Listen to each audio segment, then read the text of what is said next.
kick off the high school baseball season. Stop here, Hoover, Alabama. It's Perfect Game's High School Showdown, the 13th edition. Alabama, just north of Birmingham, is Gardendale. North Broward is down in South Florida, Coconut Creek, Florida. Two great programs. Steve Phillips, Darren Sutton, and you. Thanks for being with all of us tonight as we play into the night now. And Steve, the first couple of games have been dynamic. We've seen huge emotion. We've seen some pretty timely hitting. And, of course, for these two teams tonight, they've got big shoes to fill from the first couple of games. But, again, a lot of parts of the nation, Steve, aren't playing high school baseball yet. That's what makes this one so special. It certainly does. And listen, these young men have come out of the gates playing some excellent baseball, and they're locked in, and they're swinging the bats aggressively. We've seen pitchers coming out throwing hard. We've seen some outstanding defensive play, some great athleticism, and some really competitive games so far. Ken Combs in that lineup at the top of the order is an Auburn commit worth mentioning. Certainly he will play first in this game, and he deals with Logan Bristol. The right-hander, Logan Bristol. How about being a sophomore and getting this opportunity, getting this assignment? It's going to be fun to watch Bristol work. This is a man who, in the class of 2027, that's a sophomore class, is ranked 100th nationally. That's pretty high esteem to be in that spot. No question about that. And listen, it's got to prove that there's some projection there, some quality stuff, some action on his pitches, and obviously a guy that has the ability to compete and attack hitters when he's on the mound. Plays for USA Prime National, the man on the mound. Mark Nellis, his travel coach, and a good one. Tennessee, Florida, LSU. Those are schools that he has been interested in. He'd love to hit 95 at some point this season. Talking about Logan Bristol. And a fellow college commit, a man who's already on that path, who's earned that college commitment, Caden Combs. This is a huge man as he digs in the box, 6'4", 230. Let's do this thing. Glad to have you with us. We are underway as the fastball misses inside, 1-0.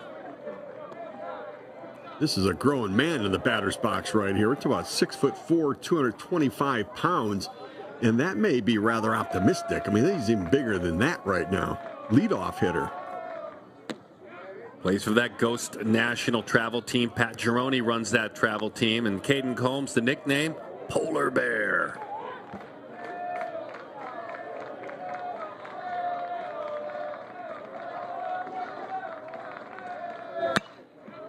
To the right side, already looking at the radar gun, this sophomore on the mound, 90, 91 miles an hour first couple of pitches.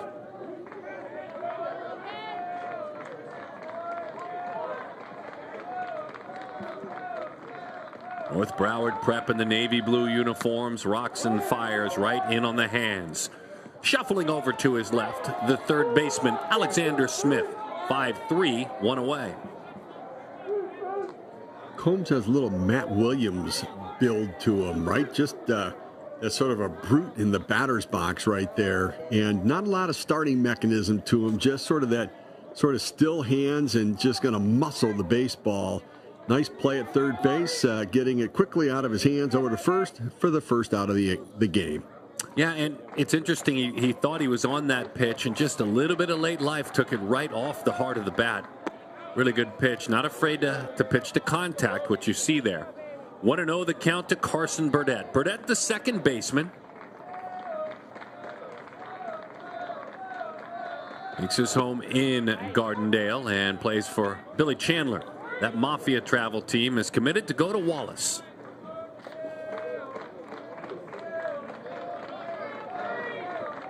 Kelly and Brian, his parents. He shoots that one foul, the left-handed batter.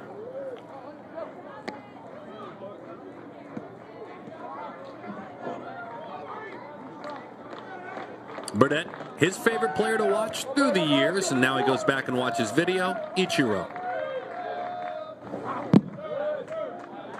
The Hall of Famer, Ichiro.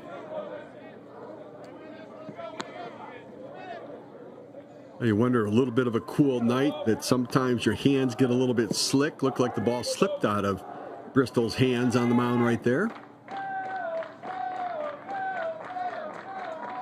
Slightly open stance. He wags that bat behind his helmet. Pitch up in the zone. We'll do it again. 2-2. Burdett started last year as a sophomore, started varsity as a sophomore, hit .350, and he played football his freshman and sophomore year, and then this past summer hit close to .500 on the travel circuit. Breaking ball. Wow, what a pitch. That's strike 3. Wow, what a pitch is right. What a good arm Bristol has. I mean, he's got a good tailing fastball, and that is Uncle Charlie, right? That is some kind of breaking ball. You know, where he didn't have much of a grip on the one fastball, it looked like it slipped out of his hand. He had a grip on that one, and what a spin rate on that breaking pitch. Adam Yazell. Number 15 on that jersey, Calhoun Community College commit. Swing and a miss. 0-2 the count on Adam. Zell plays for that Top Gun travel team. Roby Brooks, the coach of that one. Fastball, strike 3, outside corner. We got a pitcher on campus, and he looks like a good one. We'll be enjoying watching Logan Bristol work tonight. A bright future ahead. 92 miles an hour that last pitch, called strike 3.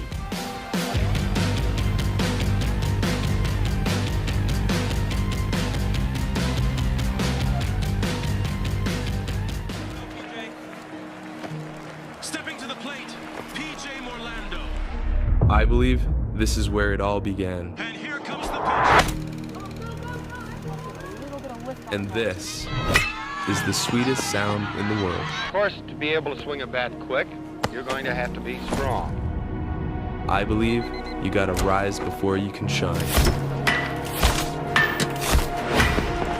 That there is no agony worse than defeat. The question is, does he have the bat speed? Does he have what it takes? And an angel watches over me. And swing it. Just keep swinging. Just keep swinging. I believe this will all be worth it.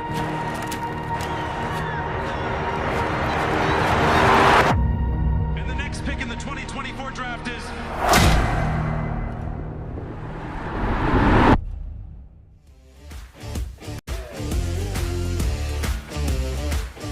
All right, North Broward Prep, we see what you have on the mound. How about with the bat in your hands, guys like Burkholz and Rodriguez in the middle? Mestry is the center fielder. Hassel, the designated hitter. Camacho right behind him. And Adrian Rodriguez is the second baseman. Brian Campbell's been in Coconut Creek at this program a long, long time. And they have built a nice reputation. And now the big fellow we were talking about who hit leadoff makes that big build up onto the mound and fires home a fastball to Alex Smith for strike 1.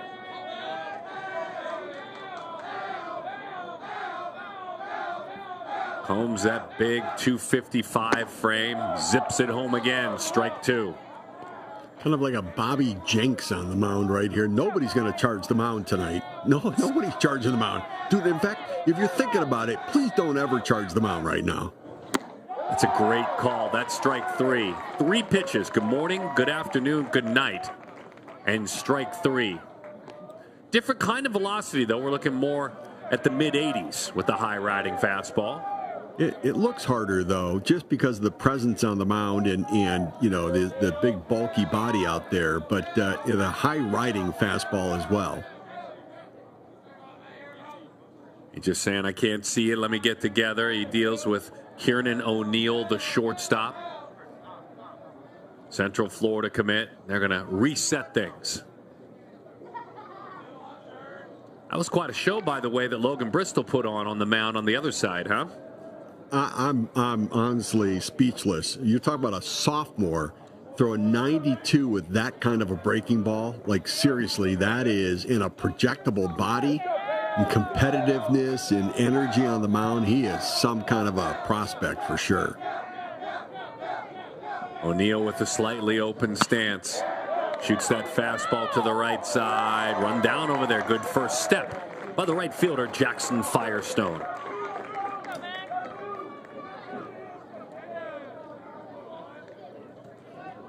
Fastball up in the zone. Not much you can do with it. It's sort of overpowering up there a little bit, but the sinking liner to right field. Firestone able to get the angle on it, make the play. Max Burkholz from Boynton Beach, Florida. That's a pretty curveball for strike one. Urkel's plays his travel ball for Todd Fitzgerald of the original Florida Pokers. He's the head coach at Stoneman Douglas High School as well. Runs a good travel program. He's committed to go up to the Northeast and go play at Bryant. He's excited about it. Going from Florida up north.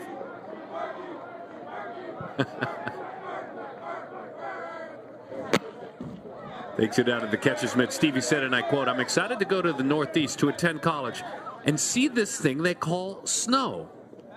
I'll have to buy some pants, I think. It'll be a crazy experience being that far from my family, but you know what? I'm looking forward to all the new experiences of being on my own, and I'll know I'll make everyone back home very proud." All right, he's going up to Bryant, which is up in my neck of the woods. He's wearing the sort of headgear and the mask in this kind of weather. Young man, you've got. Let me tell you what. He's going to be wearing a parka with like a hood and stuff. If he's going to be, if this is what he's cold in right now, I can't wait to see what he wears when he goes up there. Do we have a catcher's interference there? I think we did. We might. Yep. And we had a catcher's interference. They talked about it. It looked like Carter Jenkins, the catcher, and with the swing, let's see if we can see it.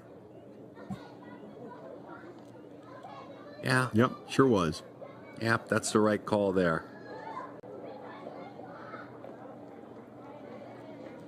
Goes down as E2. Coach Keedy getting the full explanation. I don't know if he's satisfied, but the conversation is over. Looked like they got that one right, though.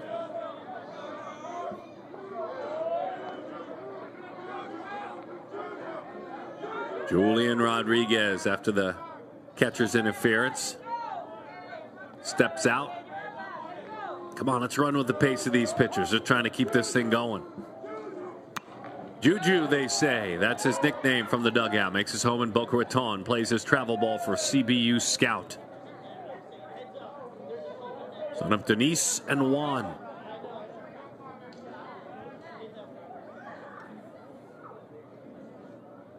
This right-handed batter had the great opportunity a couple of years back to play for the 12U USA national team.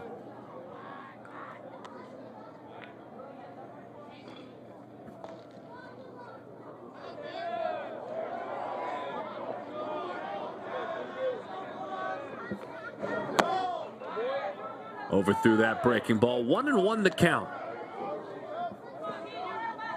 You know, it's hard when you're going to go with a slide step and throw the breaking ball to be able to get your arm to the right slot when you're rushing your stride to the plate.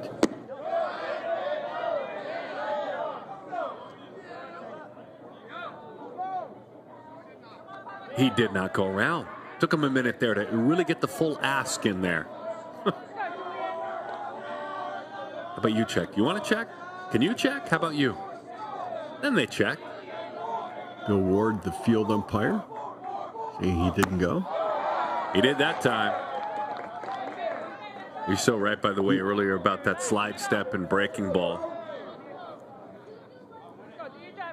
He made the call himself on that one. He didn't have to ask for help. He told everybody right there, yep, I went. Curveball misses outside. Just getting rolling in this one. Gardendale High School, just north of this spot, really. North of Birmingham, and then north of Broward Prep from South Florida.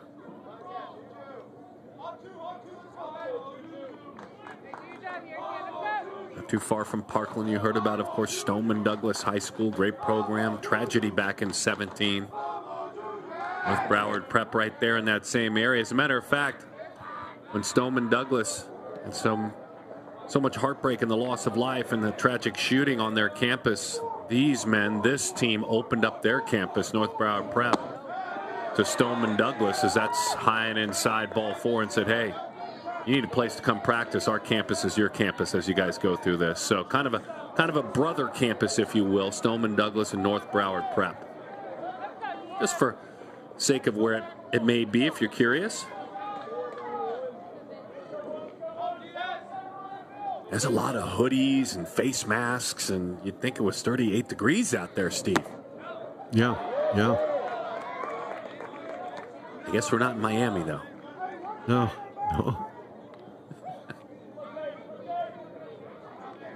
Vincent Diaz, big, strong sophomore.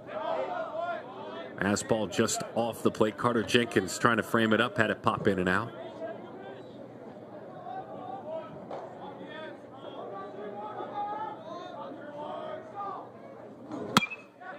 Vincent leans on that one, drives it into right center field, leaving his feet with a slide. Cody Florence made that one look pretty. Into the glove it goes. Couple of base runners. A miscue and a walk. They were stranded. Through one, scoreless.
So much good to talk about at all levels of baseball. Steve and I in the break talking about some of the exciting things at the major leagues with Steve on assignment down with the Red Sox and the Rays. Now we're on assignment with some of the best high school in the country where the weather is cooperating wonderfully as it cools off. This is Jackson Firestone.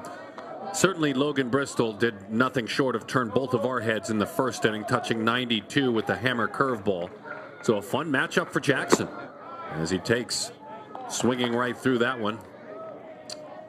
And just like that, 0-2 the count.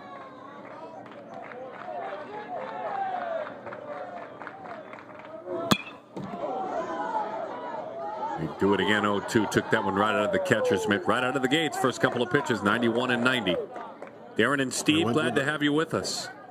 Darren went with the high fastball right there. Now I can see him starting that curveball in that same tunnel and then breaking it down to the bottom of the zone. Didn't get the chase up and away, went back up there again.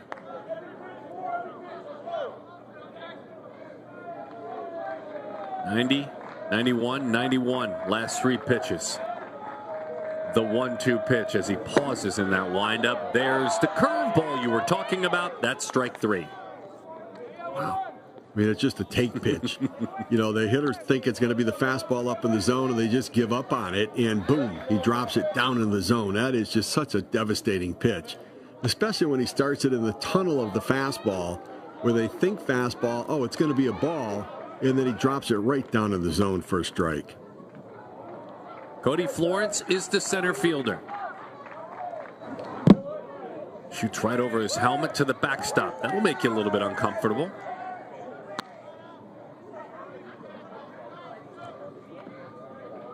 Cody makes his home right there in Gardendale. Would love to play at Alabama someday. Or at Shelton State after playing in Alabama, or I should say one then the other. As far as this man who's a hitter, he says, I'd like to get my EMT and paramedic licenses and training, all that I need, and then someday maybe own a construction business. Wants to get out there and work. 1-2. Son of Tyler and Matt.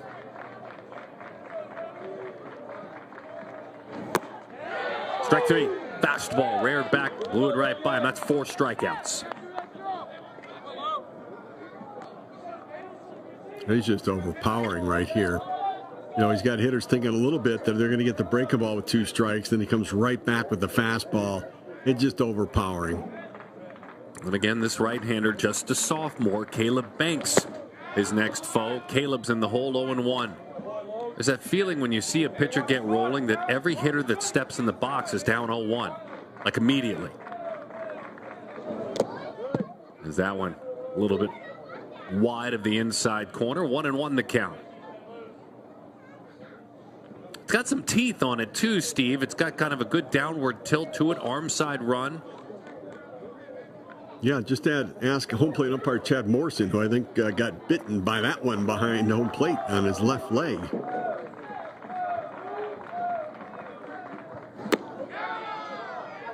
One and two, the count.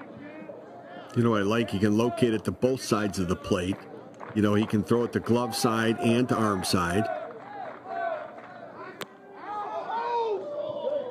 Caleb takes outside. Really good student. Hopes to graduate high school with a 4.0. He's been dropping that 60 time down to 6.7. Continuing to develop as a student and an athlete.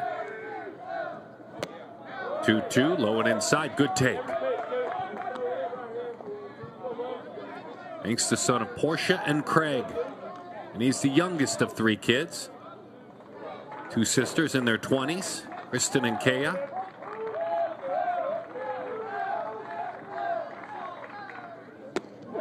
Swing and a miss. Diving fastball. Down that one goes. He has struck out 5 in a row, including the side this inning.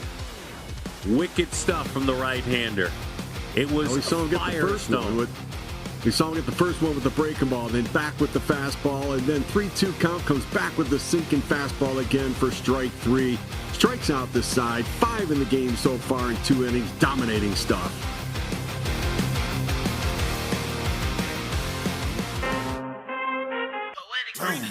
I need all the wins, yeah.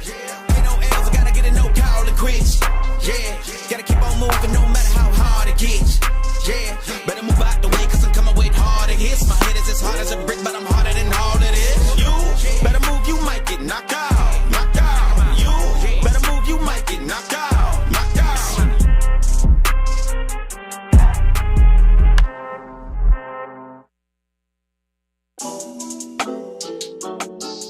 I'm in the big leagues, told her don't miss me. Ballin' like Houston, ayy, feeling like Whitney. I gotta go, dawg. I'm riding the road, y'all. I think that I'm back in my bag now. So I need that go, y'all. Got hits when they throwin' the fastball.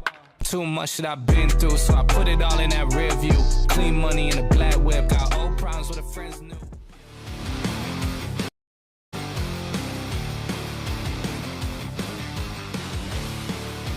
Stephen Darren, the sun says goodnight to us here in Hoover, Alabama, this gorgeous complex where we've seen 30-plus major leaguers in the first 13 years play at this event.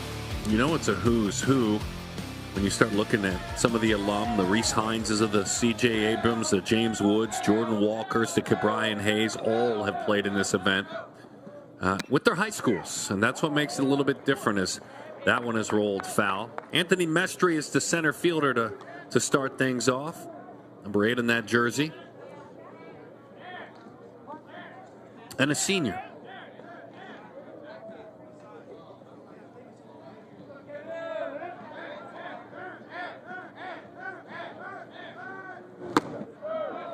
Oh, and 2 the count. Tennessee, Oregon, a couple of places he would love to go attend school and play. Peter and Nash, his parents. One and 2.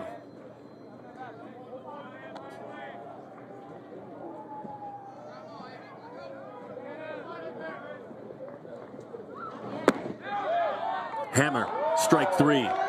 Like he dropped that one down a chimney. That was straight down. Really good breaking ball right there. Just you see the buckle, the freeze by Mestry right there. He gave up on it, froze and buckled, and not much you can do right there. When you sort of buckle on that pitch, you just can't re-engage once you give up on it.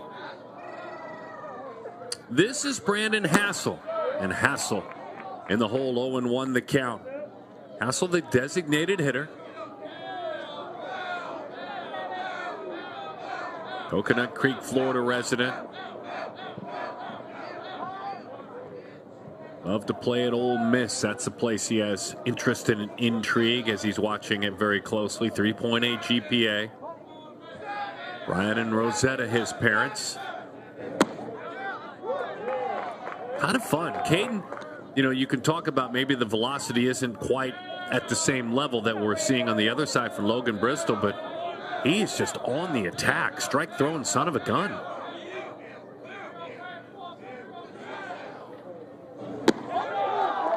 Wow. As I was saying, as you've been saying, strike three.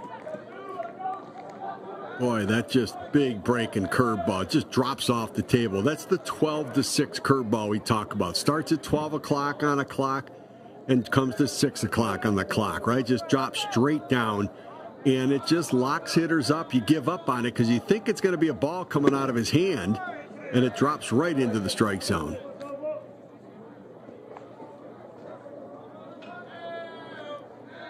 Adolfo Camacho, Orlando resident,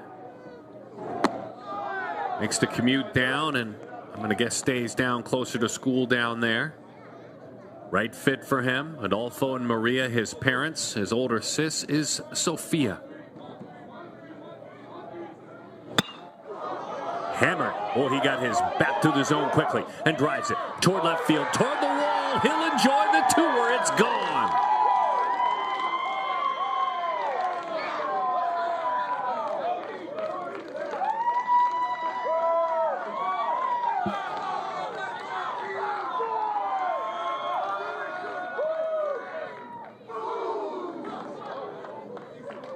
Well, that curveball by Calvin Combs is tough to hit, but when you hit that fastball, sometimes it straightens out a little bit, and you got a chance to turn that one around, and Adolfo Camacho gets one up in the zone. He's able to get underneath, create some backspin, and launch it out of the ballpark. So great piece of hitting by the young man.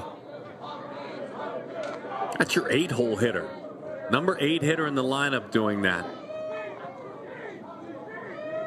Adrian Rodriguez goes right back to that bread and butter curveball. 1-1 the count to Adrian. One more thought on Camacho. Like an incredible student, a weighted GPA of over 5. He's in the National Honor Society and a 1380 SAT. So he's got power in the hands, in the arms, and in the brain.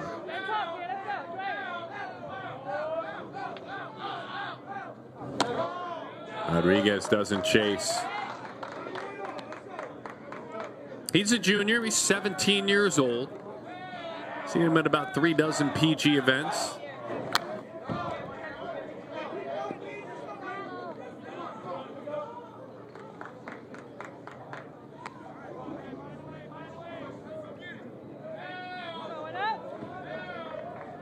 Had a pair of hits in a game last year at the high school showdown for North Broward Prep. 3-2 the count.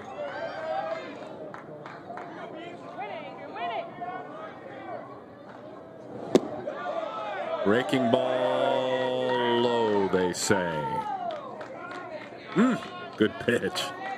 Yeah, Darren, I think one of the things that I like that we often share, and you see the breaking ball just coming down out of the zone, just a little bit low, is we talk about the GPAs. And I think it's important for people to understand, and for young kids playing, is that when you're getting recruited by colleges, the better your grade point average, the more interested coaches will be in you, because if you go to their program, they don't have to fight with admissions to try to get you in.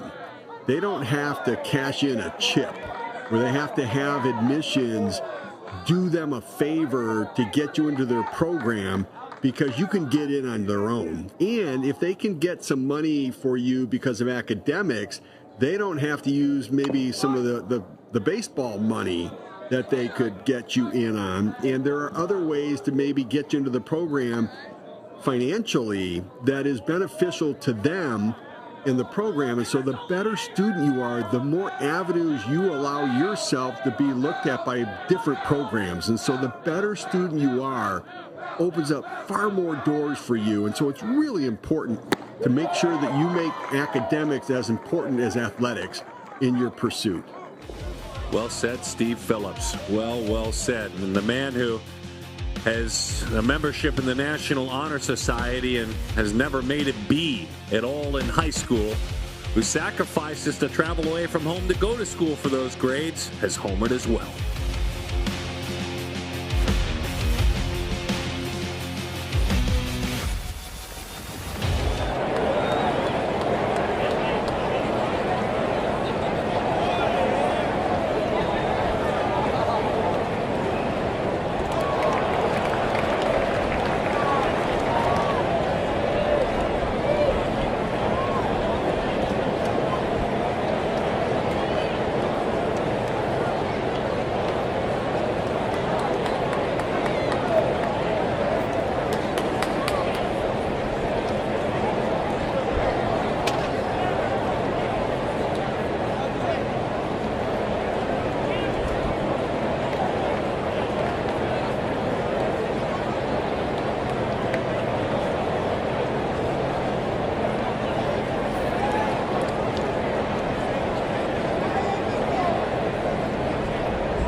Good one, a real good one. Logan Bristol's a good one. He has struck out 5 consecutive batters, bounces that ball around on the mound while he waits for North Broward Prep in the dark uniforms, the gray uniforms, Gardendale, Alabama. And the first fastball is a strike. This is the DH, Rhett Fitzpatrick. Rhett, a senior and a massive man, 6'4", 265.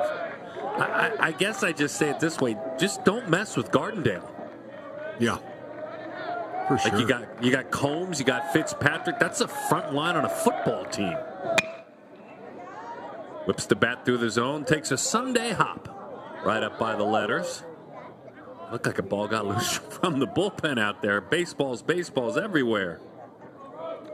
But he turns it into an out, the big Rhett Fitzpatrick. Watch the baseball sneak in here. It does make me wonder why anybody's warming up in the bullpen with this with Bristol on the mound. Like I would say everybody just sit down right now and watch this kid.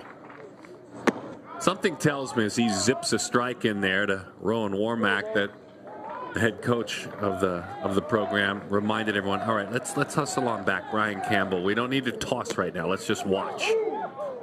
What I love about Logan Bristol is first pitch strikes. He just gets strike one, and you're a completely different pitcher when you get strike one. You just attack the zone. And he keeps attacking. It gets over his head. This is not an easy play. And in the end, the runner will reach. So it got over the head of Bristol, Steve. It looked like Rodriguez maybe thought O'Neill was going to cut in front. He slowed his jog for just a moment chasing that ball. Yeah, it's a tough play either way, and you've got some speed out of the batter's box right there. You're right. It looked like maybe he waited a little bit, or maybe he waited for the hop. But That's a do-or-die play when you get that high chopper like that. You've got to go get it and do everything you can to try to make it, get the hop, whatever you get to, and try to quickly get it out of your glove to make a play. Fastball way inside and off the plate. Carter Jenkins, nicknamed Larry. Not quite sure where that fits in, but I love it. Enjoys his time as a college baseball player, but plans on attending Alabama as a student. And so you hear stories about that, right? That's a lot of high school baseball players that don't go on. And these are the gentlemen you cheer for, that they have a great experience, that they look back and love the game even when they're not playing it competitively. A guy like Carter already has his plans to be a student at Alabama. For now, he's a hitter, trying to drive in a run against a guy who may be a pro someday if he's on this track. That's also one of the great fun things. Sorry, Steve. One of the great fun things about high school baseball is just this: a future pro meeting a guy who's in his last season.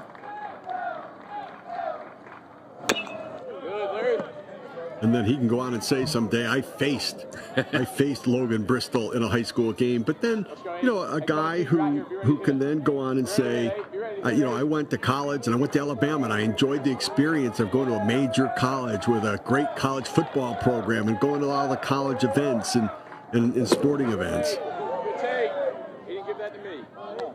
We'll have some pretty good pitch. Scott and Robin, mom and dad, or dad and mom, I should say, of Carter Jenkins. Carter, 18 years old. But there's a lot of parenting for Scott and Robin when Carter leaves the home. They're far from empty nesters. The 2-2 pounds it off the turf, but it's foul. As a matter of fact, when Carter goes off to school, Scott and Robin will be busy tending to and loving Emery, Molly, Trey, Stevie, and Cash. Far from empty nesters, including Cash, who's just 2 right now. Oh boy, they got the work cut out for them still. I love it. Good for them. That is awesome. He's making him work, isn't he? Well, you know what's interesting is they finally get a runner on base, and so then you see Logan Bristol have to get out of the stretch. He hadn't been out of the stretch yet. And so you take a look and see how his stuff plays from the stretch. How do his mechanics play? What's his release point like?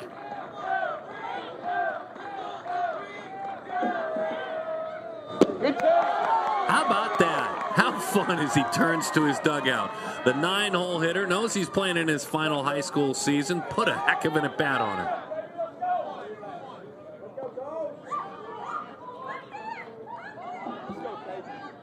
Juju Rodriguez comes out, conversation with the sophomore.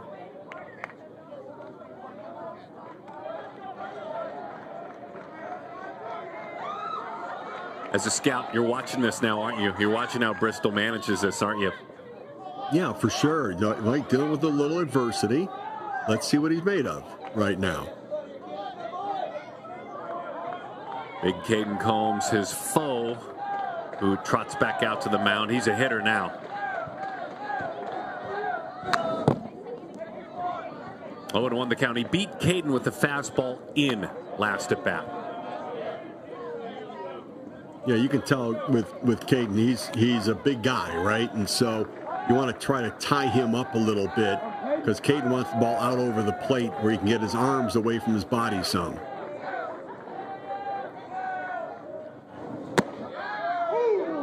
Got the call over the inside corner. No balls and 2 strikes to count. I mean, I'm going back to the curveball again. I want to throw that nasty curveball again.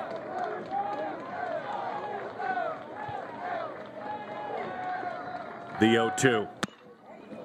Hit hard, foul. Up the third baseline. He did go back to it.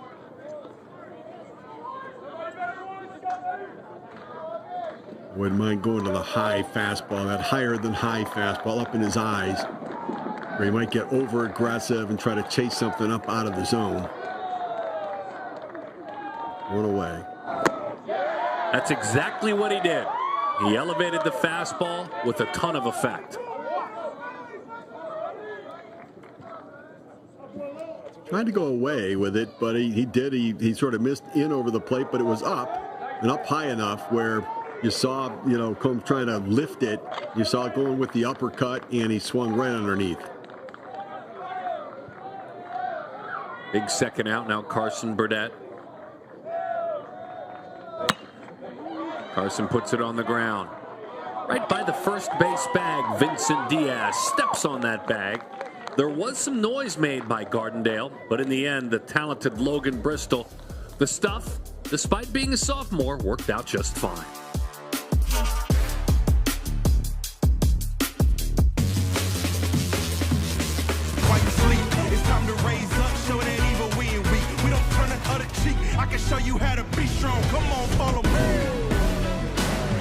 looking for a hero. Well, look up.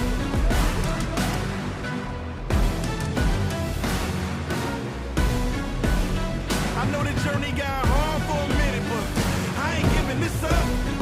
I got the heart of a champion. If I get knocked down, I get back up.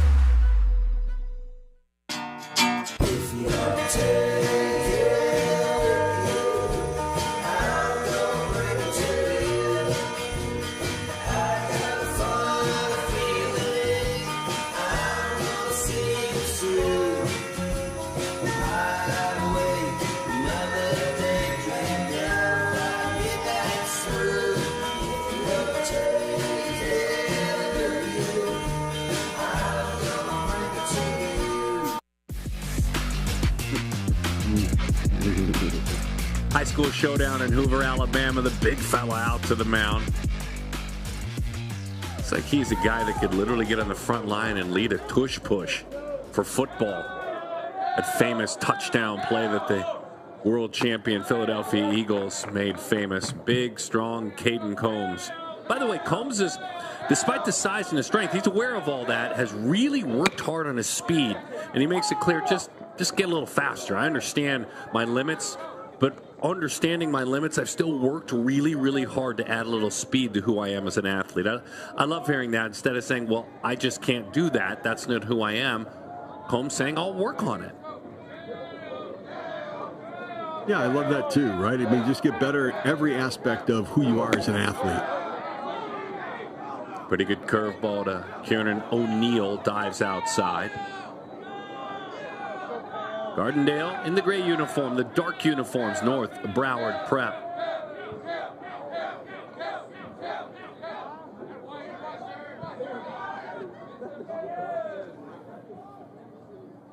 Kieran O'Neill makes his home right there in Coconut Creek. He's a Central Florida commit. Got a high strike call that time. Looked like the curveball stayed above on the roof, but that roof opened up and they called it a strike. This one started high, finished high, but high in the strike zone, said home plate umpire Chad Morrison. Carter Jenkins catchers will tell you when a pitch is that high, you catch it as close to your body as you can.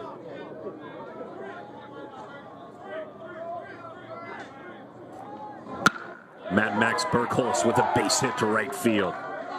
Whips his bat through the zone. He's been on a couple of times. Catcher's interference, and now a single.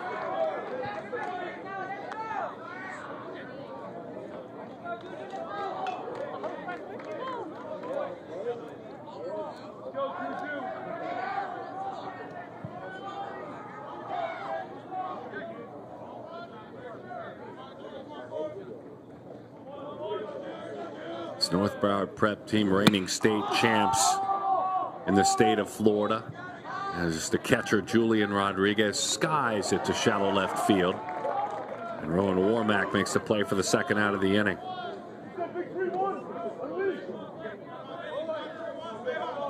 You know, when a pitcher throws a curveball that feels unhittable, then what you do is you take it, and you better be ready when you get that fastball, and don't miss it when you get it. Camacho was able to do that out of the 8-hole, to your point. Otherwise, it's kind of been fun to watch Combs work. Somewhat fearless. He's starting to pull a changeup out of the quiver now. He's showing a few more changeups along with the breaking ball. And again, fastball 82, maybe all the way up to 85 on the high end.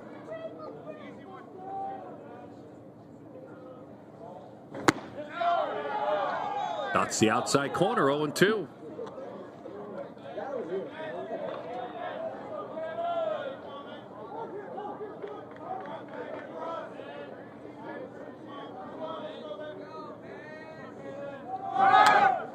There's the curveball you spoke of. Well, 2 strikes, you got to battle, you got to try to fight it off. Can't take it there, but did a good job fighting it off to live to fight for another day.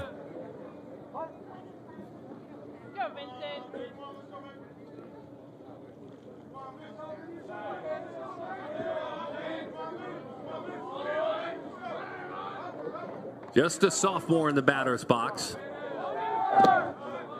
Spikes that one in there. Runner will try and grab an extra base. How about hanging with that one to make the play? The throw to Yazell was well off the mark. It was hopped out there. But Carter Jenkins, the catcher, had a friend in the shortstop, Steve. He cleaned it up nicely. Did a really nice job, right?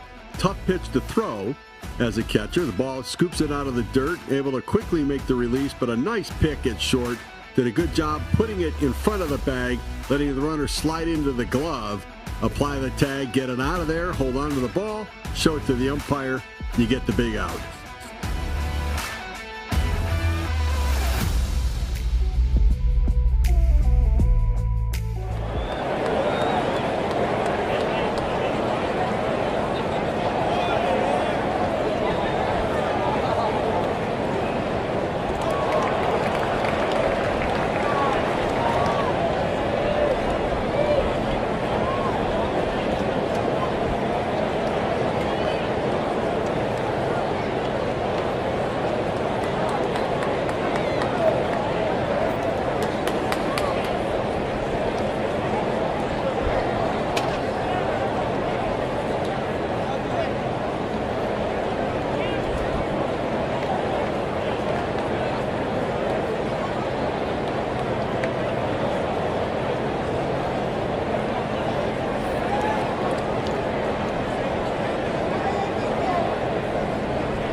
Playing high school baseball in Hoover, Alabama.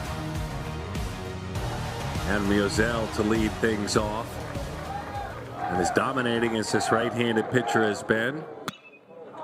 And he's been dominating as that one has popped up into shallow center field. Back of short. How about that over the shoulder? Kieran O'Neill made a tough play look easy. He certainly did. That's an excellent play. Made a great jump and took an excellent angle on it. And then very good communication because the pop-up priority, the outfielders have priority over the infielders, but that's good communication, and he had a great beat on it. O'Neill did all the way, and a good job on the play, allowing him to make the call on it. O'Neill had it all the way, over the shoulder catch, excellent athleticism. Adam Yazell that time. I think I was calling him Yazell earlier. Yazell put that ball in play. He's played a good shortstop, Adam. Adam Yazell is erased on a good play by his counterpart, Kieran O'Neill. Jackson Firestone struck out looking back in the second.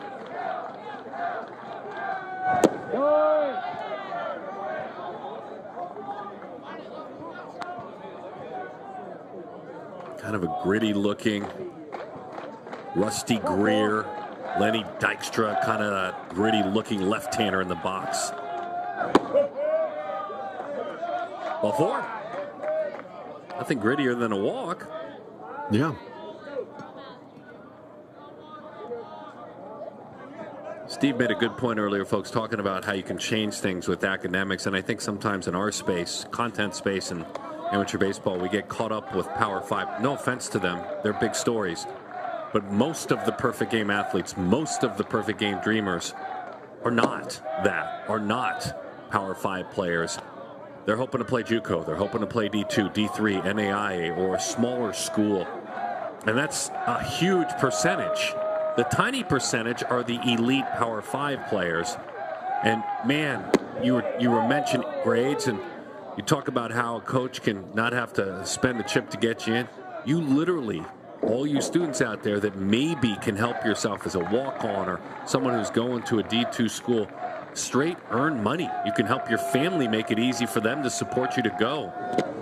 I think, Steve, I try to mention that a lot whenever we're doing content on a longer form. I love the story of the elite guy. I love the Bobby Witt through perfect game story. But then outside of Bobby, there's thousands upon thousands of other athletes who have their dreams come true at all these different levels of college baseball. If that makes sense. Oh, for sure. Absolutely.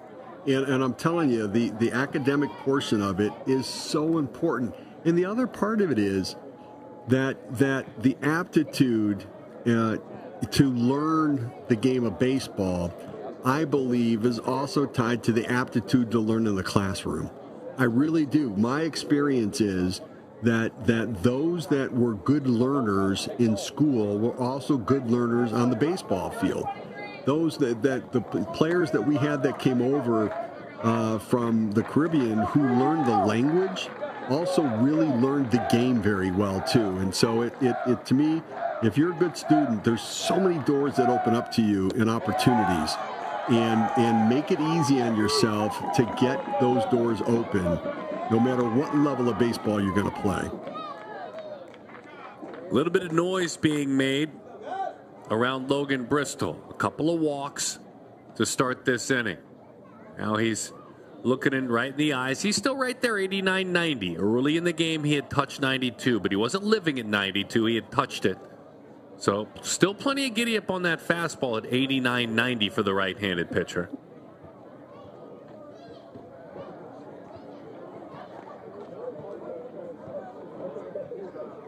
Yeah, 57. Sorry, Steve. 57 pitches. Go ahead. He's showing some of the fact that he's a sophomore right now, right? That he's letting some of it get away from him a little bit, and he's gonna he's needing other people to keep him focused, to keep him in line, and that's where he'll learn that this is his game, and he's got to keep his focus and his intensity and his attack mode always in line, regardless of situation. So now he's got himself a little bit of a jam right here, and he's going to have to get himself right back into this thing. Caleb Banks takes the ball down the third base line with a bunt. Just to remind you, Logan Bristol, number 100 in the rankings in the country, number 14 amongst right-handed pitchers. And he's played a lot of travel ball. He has been tested at other PG events. He has touched 92 in the past. He's done that tonight. Been playing recently for USA Prime National. Into the catcher's mitt it goes. And one last thought on him in his travel ball journey in the fall. He played at the World Wood Bat Association World Championship as a sophomore. That's a senior event. He pitched in that event 2 innings, struck out 3, touched 91. That is a senior event. He pitched in it as a sophomore.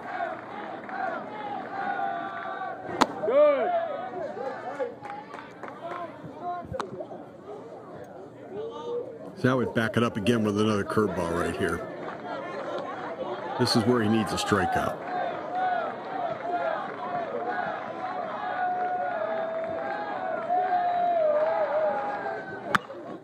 Went with the fastball and tied him up. Only play is there. Better hurry. Boy just got there. He thought about it. Vincent did for a moment, but he almost thought too long about it.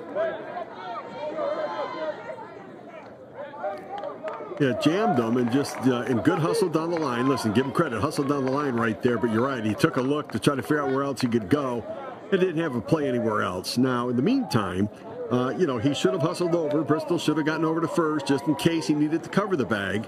I think he assumed all along that the play was going to be first base, but you can't make that assumption. Good stuff noting that. Here's the other bodyguard, Red Fitzpatrick. Red takes right down the middle for strike 1. Yeah, Fitzpatrick and Combs are bookends. Those two guys are ginormous. They get the lean flamethrower out on the mound like a reed in the river. And a curveball in. 1-1 the count. North Broward Prep. Dark blue uniforms leading it 1-0. For Gardendale out of Alabama. Walked. Yeah, they didn't call it. No. 1-2. He started to make the move to come. He started to make the move to come set, and then just stopped. Right? Yep. Yeah, he made a balk right there. They didn't call it. Well, that would have cost him a run. Ooh. The 1-2. Fastball again tied him up. That's what happens when you're looking for that curveball, and you can run it in on the hands. Just a sophomore. Had some traffic on the base. Matter of fact, 4 base runners he stranded in the last 2 innings.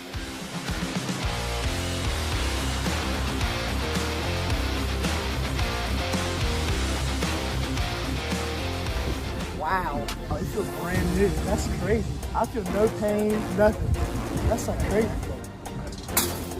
Zero pain, zero. Yo, that's so weird. That's crazy, dude. Like, I can't feel my traps anymore because they've been going and they're super loose now. But my legs, it almost feels like somebody's just like pump, pump, pump. It feels like you're getting a massage, free massage. Choose my pros, no better way to go.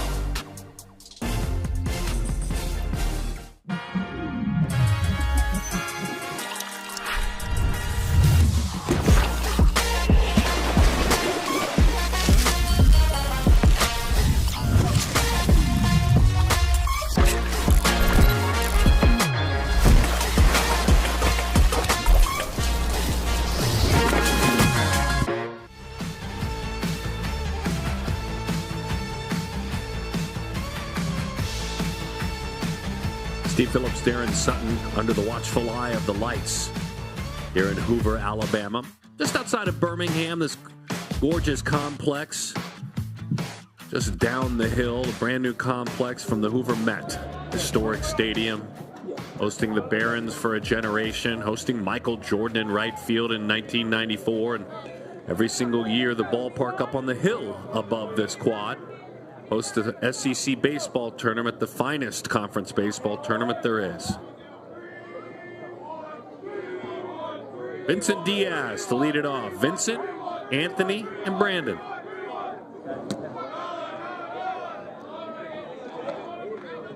Middle of a 1-0 game, Stevie P. 1-0. Well, pitch ball game so far. All eyes on Logan Bristol, and just when we get enamored with Logan Bristol, Caden Combs remind us, I'm Dr. Consistency here, my friend. I'm hanging in there. 2 very good curveballs in this game. Both pitchers have quality curveballs. You were saying? Yeah, those are both. I mean, those are high-quality curveballs. I mean, even big league hitters would tell you those are very, very good curveballs. I've always felt it's tougher. I didn't throw one in my brief time in the minor leagues. I was raised by a man who threw one. I've always felt like it's tougher to command a pitch that just goes straight down instead of any side-to-side break on it. Where do you start it? Where's it supposed to end up? What if you bounce it? It's a tough pitch to command, that downward breaking curveball. Yeah, it is. It certainly is. 3-2. Boy, just a little bit low. It popped out of the catcher's mitt of Carter Jenkins. Don't know if he would have stuck it with that catcher's mitt if he gets the call or not. It's kind of a rare pitch, isn't it? I mean, you cover so much Major League Baseball so well on the TV side and on the radio side. I mean, the list doesn't feel super long of guys that throw consistent curveballs. I tell you, it is one that certain organizations are very good at it. So we saw the Red Sox throw a lot of curveballs last year, and the Minnesota Twins throw a lot of curveballs. It's something that they have always done a lot, going back to Bert Blyleven, throwing so many curveballs back in the day. But last year, in fact, I was in Red Sox camp talking to Alex Cora. They threw the lowest percentage of fastballs last year, and they had a philosophy that they fit to a pitching staff. But this year, because they now have Garrett Crochet, they have Walker Buehler, they no longer are going to fit a philosophy onto a pitching staff because they have pitchers that they don't need a philosophy. They now have pitchers that bring in their own stuff, that they don't need a philosophy to fit the pitching staff. They've got pitchers now that can bring a philosophy.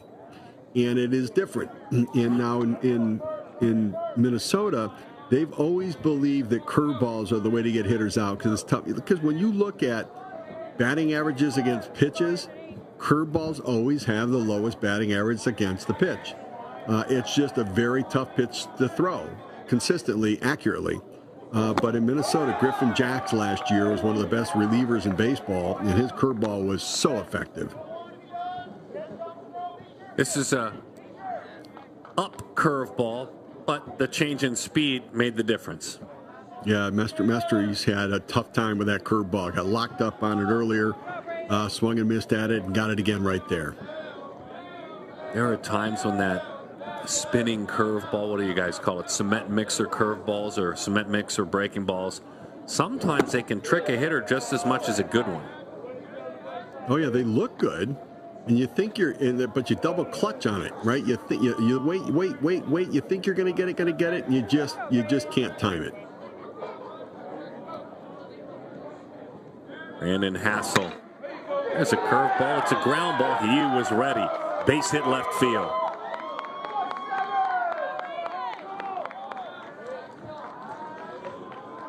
Almost like he was looking for it, though, right? It's you almost have to look for it. So he took one, got a good look at it, said, you know what, I'm going to look for it again this time, and got a chance to put it in play. That's a good piece of hitting. Mr. Home Run Man. Tall, lanky, lean, Adolfo Camacho. Swing and a miss. Goes back to the curveball. 0-1 the count. He picked on a fastball his last at bat and rode it into the dark. Yeah, I'm not sure he's going to get too many fastballs in this at bat. Unless they're just show me pitches up and out of the zone. The curveball up. Bounced. Third base line. They step on the bag. That's all they'll get. Nice play defensively.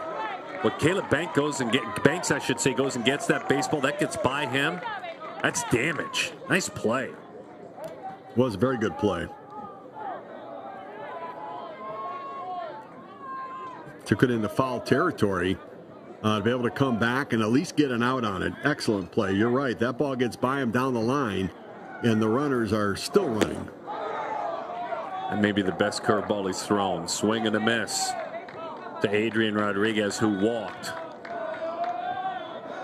This right-hander, Caden Combs, smelling that dugout now, bringing out his best pitches until that one. Stayed back on a breaking ball, lines it into left field for a base hit all the way toward the plate with the slide. Hassel is in there. Rodriguez ready for the breaking ball that time, and a big two-out run. Well, he's becoming a little predictable, right, with the curveball. I mean, he's throwing it how many times in a row to where I think that, you know, if you're watching the game and you're doing the right thing, then you're going to look for it during the course of the at-bat. And when you look for it, it becomes a much easier pitch to hit. When you know what's coming, then it gives you a better chance to hit it. And he's moved away from throwing that fastball to really go into the curveball to get ahead. And then when he's ahead, he's going to the curveball, too, to try to put away the hitter, and they've been looking for it. 1-1 the count over the outside corner to Alex Smith. Smith has not liked what he has seen in Combs. He is 0 for 2 with a pair of strikeouts. The top players in the country, you can see that ranking. Froze him that time, just a sophomore.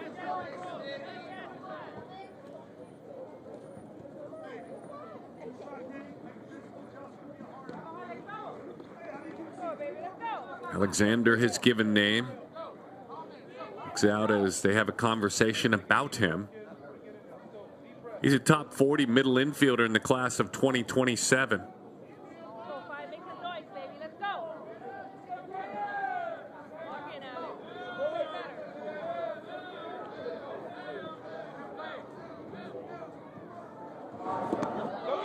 That curveball blocked up. They'll turn it into an out. Maybe no. It's thrown away into the right field corner, and we've documented how big that corner is. All the way around comes Smith. That's frustrating for Jenkins, I'm sure. He did an amazing job on a snapdragon curveball, keeping it in front. But credit to the hitter. hustled after the strikeout. He did. He got hustled down the line, and good job. The ball gets away a little bit, and just the throw a little bit offline and gets away at first base all the way down to the corner. Couple runs come around to score. Or I guess one run comes around to score. I thought both runs would come around, but one run comes around to score. Runners now on second and third.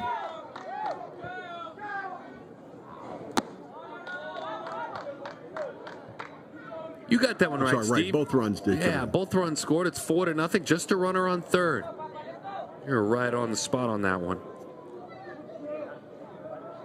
Damage with 2 outs. That hurts. Hurts a lot.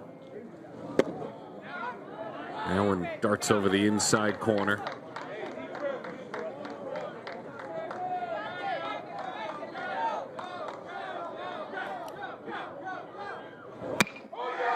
Line drive down. That one will head into the corner. Warmack will go pick it up. Scoring easily is Alex Smith. It is a double for Kieran O'Neill.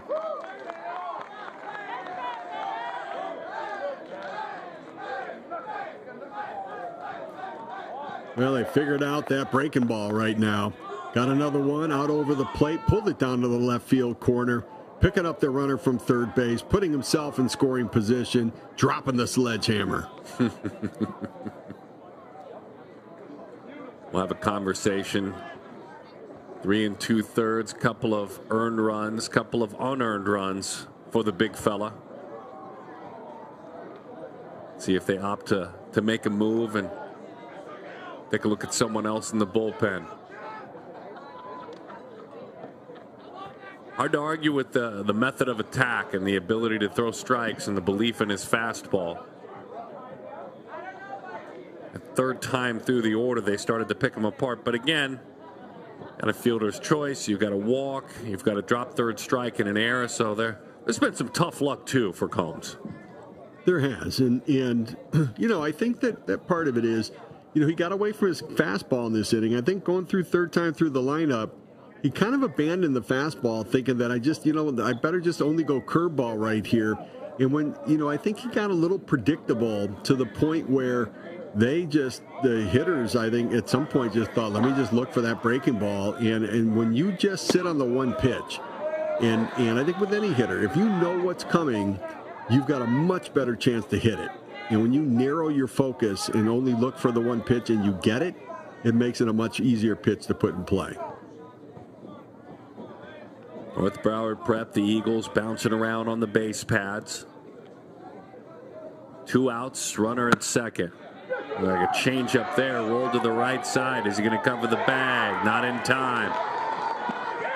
And a run will score. There is some momentum inside of that Eagles dugout right now. They're doing everything they touch turns to gold. Combs just didn't get off the mound quickly enough on that ground ball to first. You know, that's his job. There's the ground ball over there, just that little bit of hesitation. Doesn't get over quickly enough to cover the bag. And great heads-up base running. O'Neill on second thinks to himself, ball put in play, I'm going to score on this play. Great job on third base coaching, sending him around, thinking that if there's a play at first, if he's going to be safe, we're going to score the run right there, and they pick up that extra run. Extends that outside corner a little bit. 1-1 the count to Julian Rodriguez. Batter number 9 to hit this inning.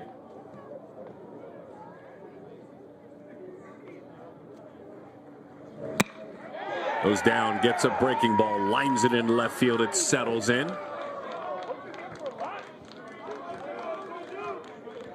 It's interesting. Rodriguez was calling timeout. He was trying to get timeout with the umpire, and he didn't get it. He took his hand off the bat, and then he didn't get the timeout. He put his hand back on the bat and ripped a single in the left field. So good thing for him he didn't get timeout. Juju. Right there. Yeah, he was calling timeout, didn't get it.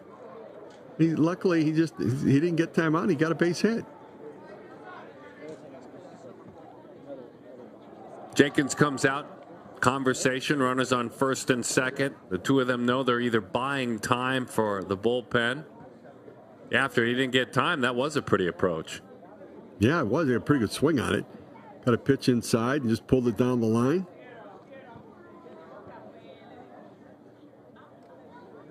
Little introductory gathering out there around second base. Middle infielders chatting. Hey, tell me about that mask. Tell me about that mask you're wearing. Is that does it actually keep you warm out there or not? What do you think? He's like, wait, do you think it's cold right now? Yeah. Vincent Diaz takes strike one.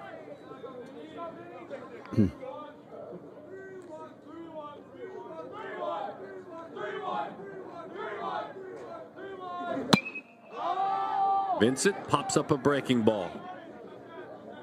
Looking into the dark of the sky out there as Warmack and the left fielder hauls it in. 10 men swung the bat for North Broward Prep. 10. Adrian Rodriguez pitched in an RBI.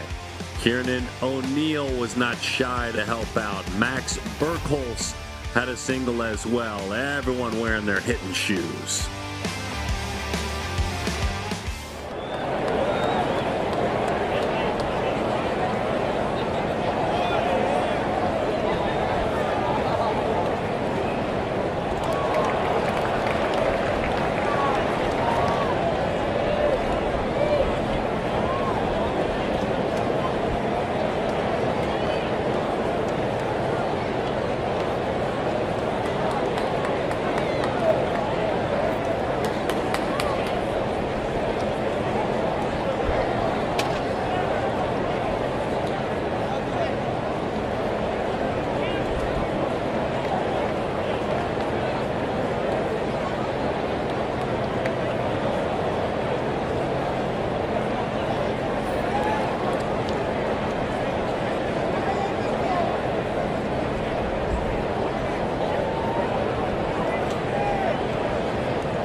Perfect Games High School Showdown in its 13th year. The wonderful list of alumni, and some of these gentlemen playing in this game are going to go on to play college and maybe even professional baseball.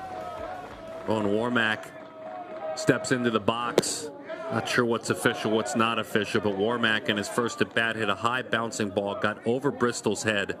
Rodriguez couldn't field it cleanly. It almost checked up in front of him.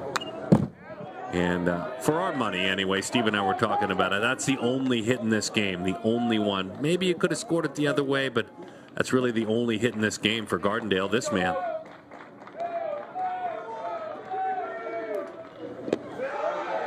Not that time, though. It's a breaking ball, an in-between swing, an uncomfortable swing.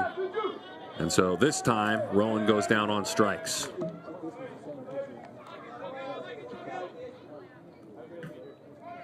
Got him caught in between on the pitch right there. And I think for Logan Bristol now a chance to kind of regroup a little bit. He's got himself in a little bit of trouble, but, you know, in and out of trouble. A nice job right there from behind the plate to be able to get himself moving out into fair territory, creating an angle to make the throw to first base by Jenkins.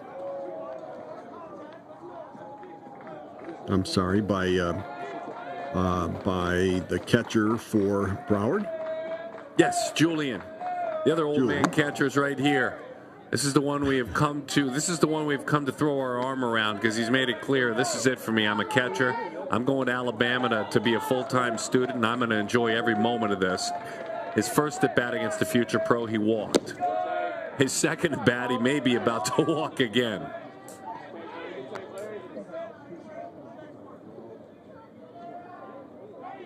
We've kind of adopted Carter Jenkins as everything that we want baseball to be about.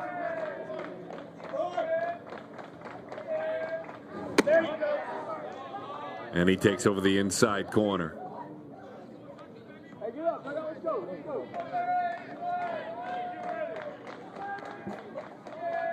The 3-1. There's ball 4. He says about himself, these are his words: "I'd say I'm a tough out every at bat. Not a great average guy, but you know what? Every time I get in the box, it's never going to be a free out." That's his own very self-aware scouting report. I love it. Sending in a pinch runner for him right now.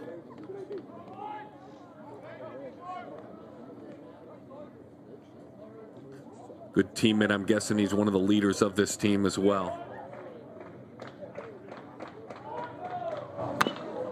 Caden Combs rolls that one foul. Yeah, you can see that's where you want to pitch Combs, right inside there. That he likes to get the ball out over the plate where he can get his arms out away from his body a little bit. But that pitch inside, he just can't quite get to that, where he's got to pull his hands in across his body to get the bat head to the ball.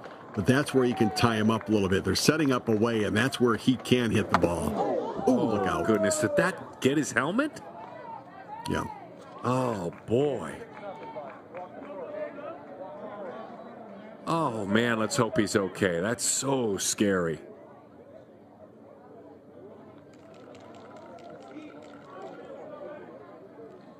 Yep, coming inside right there, gets that front foot in, but it looked like it sort of just glanced his helmet. He quickly got himself away. What I do like is that he rolled away from the pitch, right? So many times we see where hitters nowadays, because they start with that sort of front shoulder going, that they move into the ball. He did roll away from it, which I think was probably what really saved from anything more catastrophic right there. So here we live, right? Explain it to me as an evaluator of players. As a prospect, this is another one of those, unless they make a move here, which they may, this is another one of those let me watch and see how you handle it kind of moments for the pitcher, correct? Yeah, I think that where, we see hitters get hit in the head, in the helmet, and we're always concerned about the hitter, for sure. First and foremost, yes. It's always the first concern. 100% always, for everybody, we worry about that.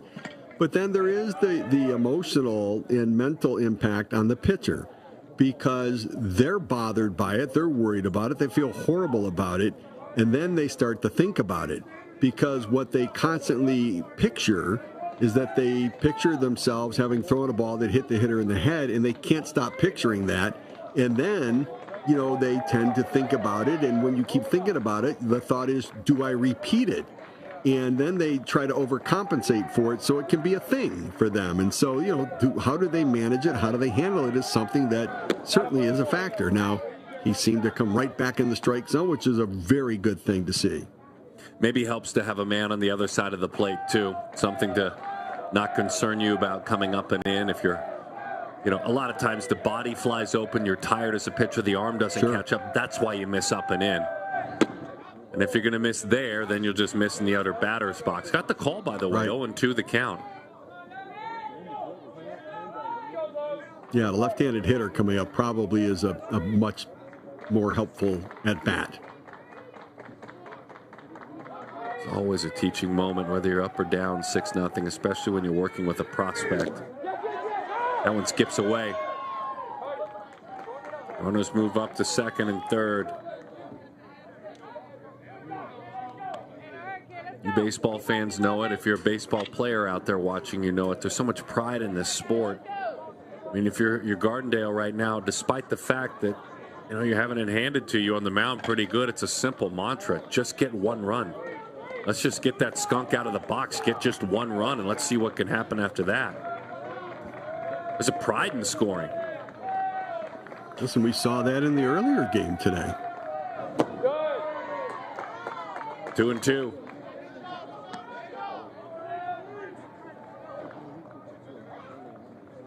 Yeah, American Christian Academy out of Tuscaloosa, Alabama, at one point was trailing in their game 7-1, only to win 9-8. We're in a similar spot as this right here. That one's flipped foul.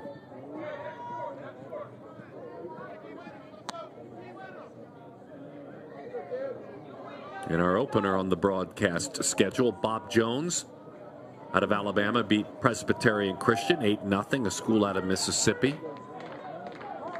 One player on Presbyterian Christian, Jet Henderson, speedy center fielder. Great name to boot, but a really talented center fielder. 2-2. Breaking ball goes out and gets it, tops it. They're going to just create some sort of a situation that is not a good one. And a couple of runs will score. All the way to third. Again, it's huge out there in the alley.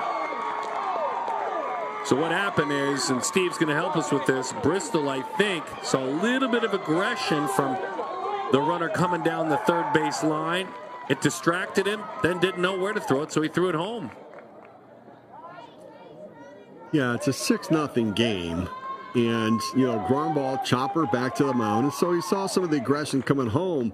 But right here, get outs. You want to get an out at first base. Even if that run scores, I know a shutout would be wonderful. But you've got to get an out. Get the out at first base. It would be the second out of the inning. Instead, you throw it home. Then the ball gets thrown down to the right field corner. Now 2 runs score instead of 1 run scoring. You could have had the second out of the inning. Now it's 1 out, and you've given up a second run. And so just a poor decision right there, but a growing and a learning opportunity. 6-2, more in a moment.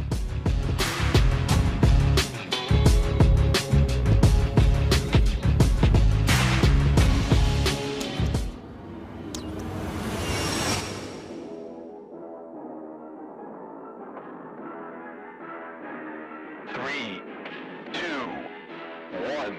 1, 2, 3, work.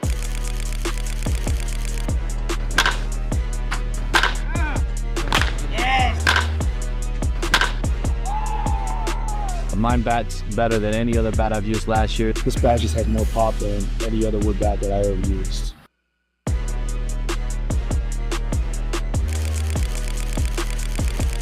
Wood bat league gonna go crazy this summer. These bats are absolutely juiced.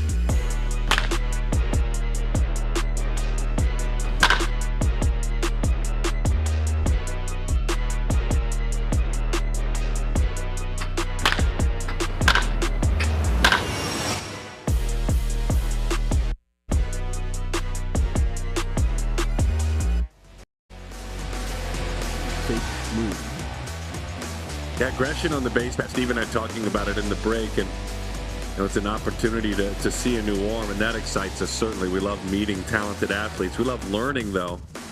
It's like Haslam gets the call this time, and we'll introduce Josiah and who he is. I'll tell you this, there's a lot of human here. He's 6'6", 245 pounds. He's already intimidating.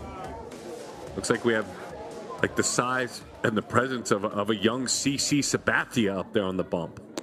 6'6". Yeah, he's big frame, no question about that. Strong lower half and presence down the mound. So yeah, I'd love to see what it looks like coming out of his hand, but certainly a presence on the mound for sure. So that outing for Bristol was really good, and an ugly play to end things. We were talking in the break. I'm sure Juju Rodriguez thought, why do I have the baseball right now? And it speaks to the aggression coming down the line of the runner for Gardendale High School.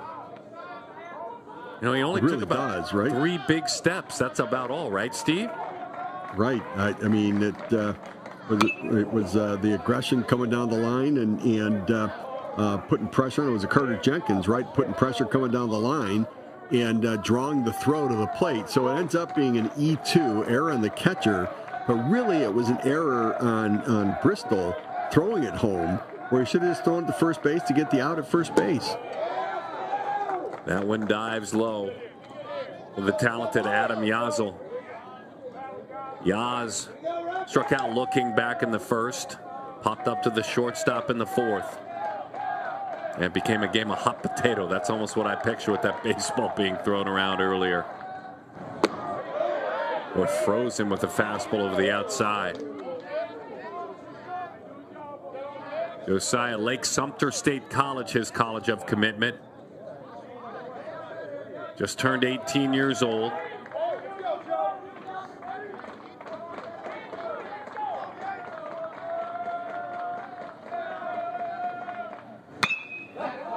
Yazzel, fly ball well struck, hugs the line, but it's foul.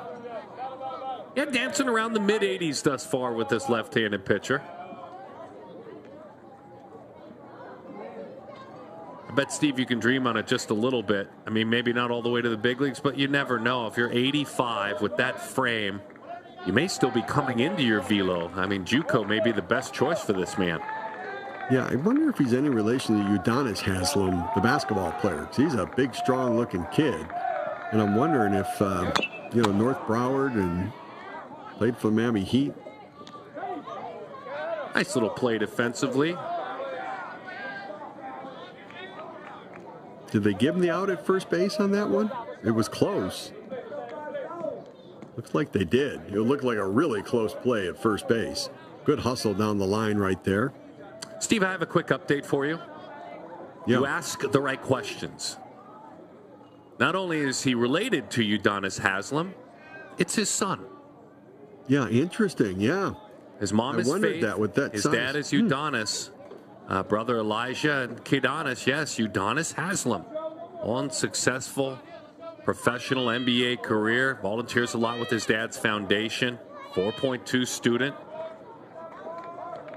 Son of an NBA star. Interesting. That pitch is high and inside. That's why Steve Phillips is a scout, folks. He's always asking one more question to dig in and learn about a player.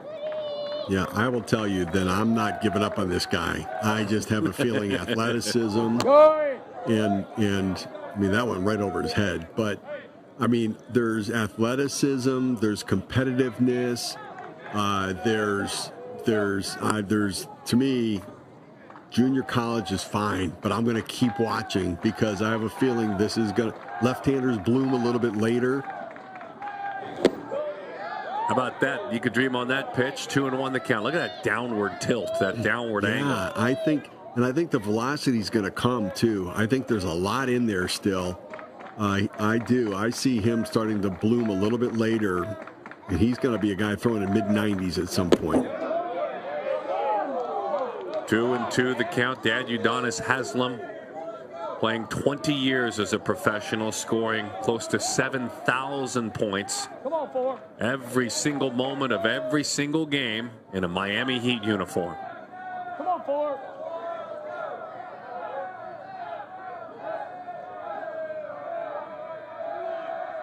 2-2, breaking ball, and it's rolled foul.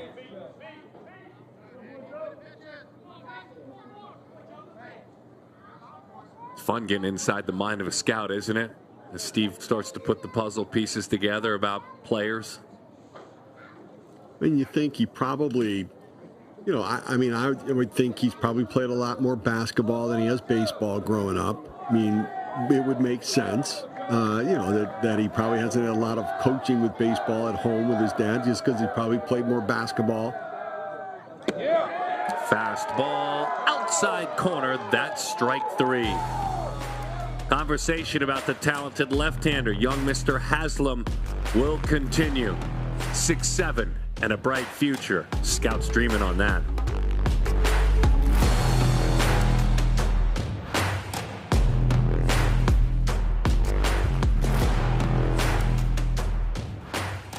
If players want to maximize their potential, they are chasing the wrong thing. Being better is personal. What works for one player doesn't work for all players. Players need to be told what they're good at, what they're not good at, and what they need to work on. They need to be given a personalized plan to help them get to where they want to be. That's how players get better. That's how they maximize their potential. That's how they become great. Join us. Join us. Join us as we build the future of intelligent players. The weather is warm and it's the perfect time of year to cook outside. Loco Smart Temp griddles provide precise and controllable griddle surface temperatures ranging from 250 degrees all the way up to a sear setting. The cooking temperature always stays exactly where you set it, so your meal always comes out just right. Cultivating great experiences is part of our DNA, and everyone has a seat at our table, so pull up a chair. Cook faster and party longer with Loco Cookers. It was interesting as we welcome you back, Steve Phillips, around the major league camps and spring trainings. We see a big left-hander in Haslem end his last inning. By the way, one of his favorite players, the left-hander, Aroldis Chapman. Makes sense. Big, tall, flame-throwing lefty. You saw Chapman in camp. Good things to report, you said?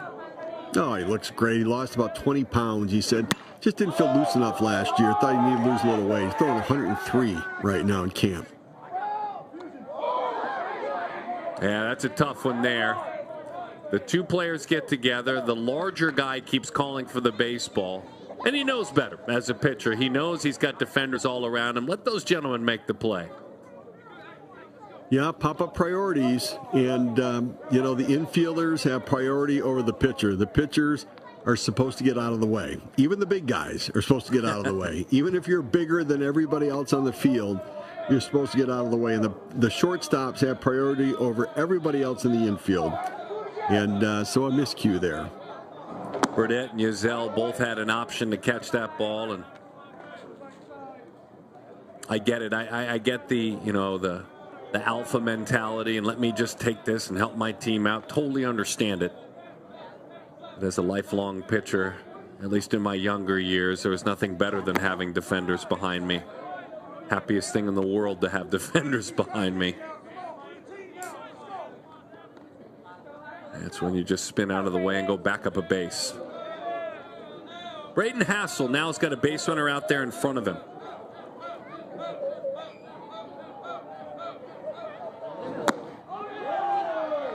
Good 0-2 pitch. Got a chase up and away on an elevated pitch. I do love the fact it's kind of cool that Combs is still out here grinding. Well, Hassel got a base hit on the curveball this last time up because he looked for it. And this time when he had 2 strikes on him, he went with the fastball, and he was able to get the swing and miss.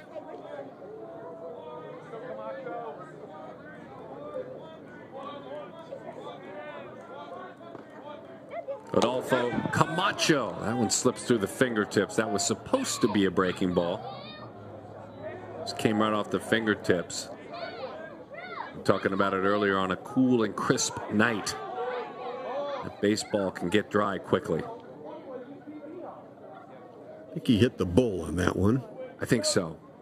Yeah.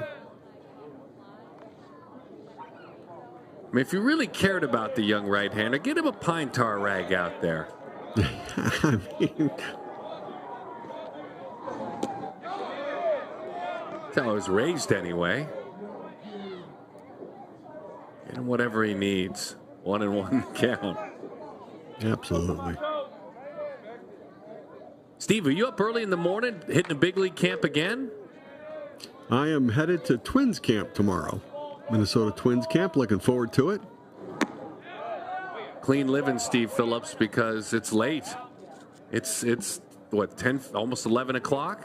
I mean, listen, this is not heavy lifting. This is a joy. I get up. I get up and get to go to. I have the privilege of going to Minnesota Twins camp. There's no complaining on my part. Got it. Good. We appreciate you helping us. And I would tell you, each of the last 2 years, I've gone there and they've had their egg toss competition at Twins camp. It's sort of team building. They have this big egg toss competition. It is so much fun to watch. The joy and the smiling and the happiness on their faces. I love it. I'm loving what I'm seeing from a man who may be one of the more key leaders on this team, Big Caden Combs. He's angry that he got in the way of a pop-up, and he's blown away a couple of hitters after that. And he's gone back to the fastball usage, right? He got a little, fell in love with the curveball and just using the curveball, and now he's gone back to the fastball and he's getting the swing and miss with it.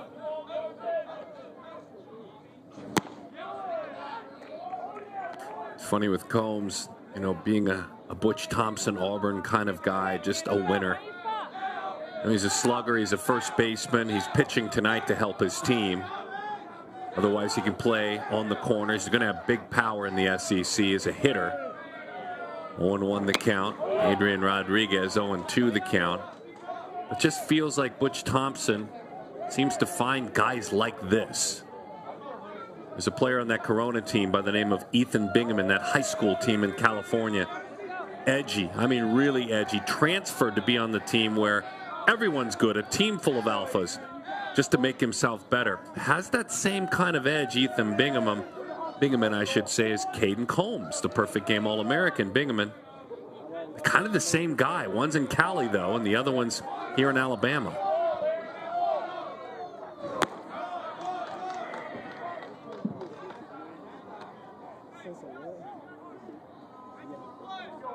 Sometimes there are just good personality fits with coaches, too. Yeah, for sure. They like types. Far enough away, or is it? The throw down to third. They get all tangled and Spider-Man'd up and safe. Banks did everything he could. Twister. Yeah, he did. That's the right one. Twister. Good call. So what happened there, Combs was trying to hold the runner by starting his delivery to the plate while keeping his eyes on the runner at second, and never got himself located back to home plate, but able to get the ground ball here. And he raced over to the bag that time just in case he was needed. Tip of the cap to Mr. Combs and what he's doing with his teammates tonight. 6-2 is the score. Let's see if they've got some hits left.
This is what has gone on. By the way, get the Perfect Game TV app right there. Hit the QR code in the bottom. Add it to any of your smart devices.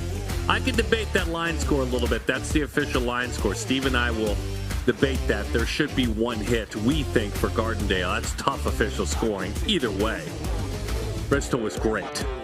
And 7 strikeouts. He walked 4. He's given way to young, tall, talented, young Mr. Haslam, who looks to take it to the finish line. Josiah Haslam, to be correct.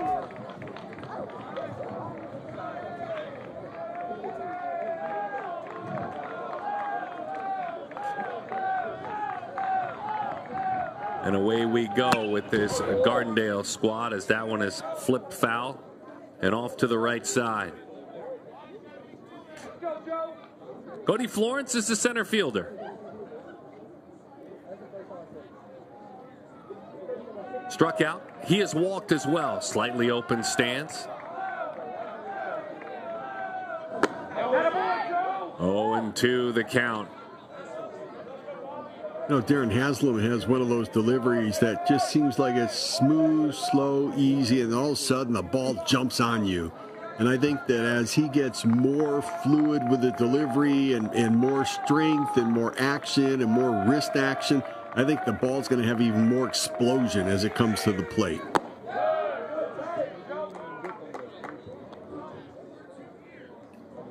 Yeah, Josiah, the senior, as we said, going to play at Lake Sumter Community College. 6'6", 245. He's living right around the mid-80s in this game. That one is low. 1-2 the count.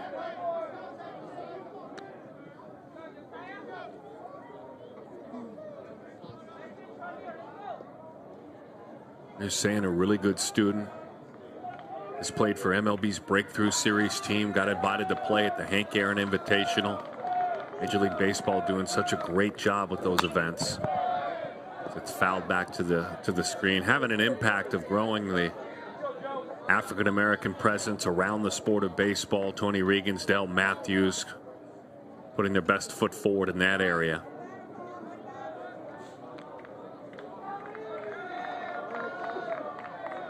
As Steve talked about earlier, at least providing a stage for some of the best athletes to choose baseball. Roller up the back of the mound. That was played very nicely going down the backside. Very athletic play. That's not an easy play to make, to be able to come off the backside of the mound, field the ball, as you're coming off the backside, then plant and throw and make an accurate throw to first base. Very athletic, right? You're finishing off the front of the mound. You go off the back of the mound athletically. Very athletic play. That's a basketball player fielding that ball right there. Well done. So now Caleb Banks closes up that stance. Takes a pitch up and away. 1-0 the count to Caleb. He's 0 for 2, a strikeout and a ground out.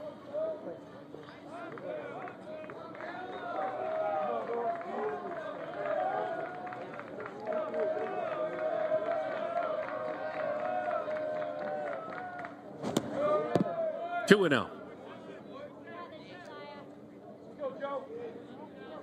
We talked about, obviously, Dad's long and successful major league, or I should say NBA professional career. Mom, All-American track star at the University of Florida. Running in the professional ranks as well globally. So amazing, amazing bloodlines as it pertains to athleticism. 2-1.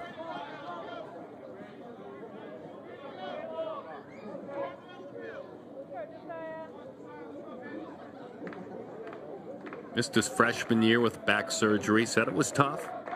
Physical therapy made my mind and body stronger, though.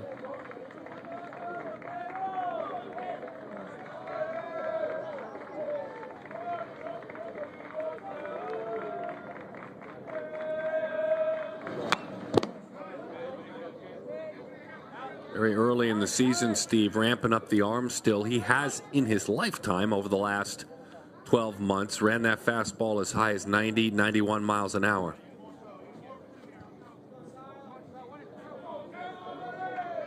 Yeah, and you think about having had back surgery and having to recover from that to be able to get to the point of having an extension and working down the pitching mound. 3-2 the count. He's got such a big, strong frame. A strong bottom half. I just think there's so much room for his velocity to grow.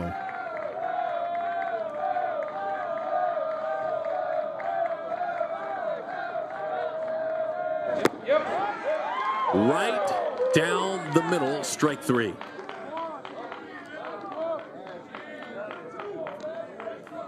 Yeah, they set up down the middle. He throws it down the middle. Gets the called third strike. Gets him taken.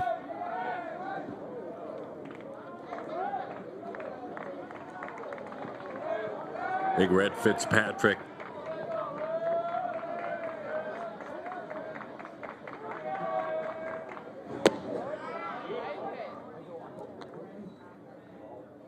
Oh, and 1 the count to Rhett. Rhett, another one of the players for this Gardendale High School team, a very important part of the team, but plans on going on to college. He's going to go to the University of Alabama, and in 4 years, he's going to be doing your tax returns. He plans on studying accounting and becoming an accountant.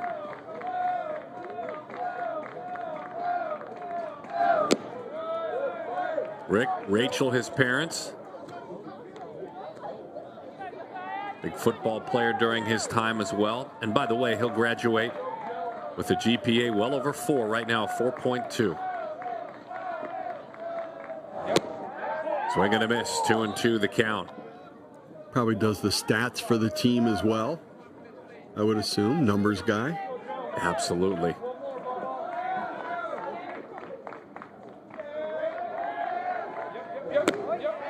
Swing and a miss. That pitch over the outside corner has them getting some wows from Steve Phillips.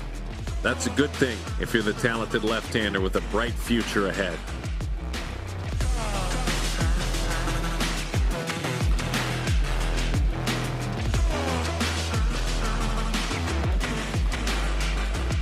first, it was just a team. Now I can't imagine my life without them.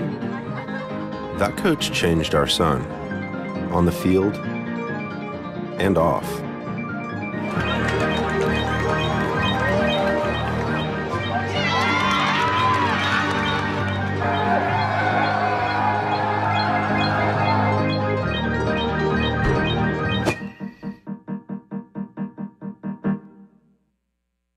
While you sleep, it's time to raise up, show that even we weak. We don't turn the other cheek. I can show you how to be strong. Come on, follow me. Heard you looking for a hero. Well, look up.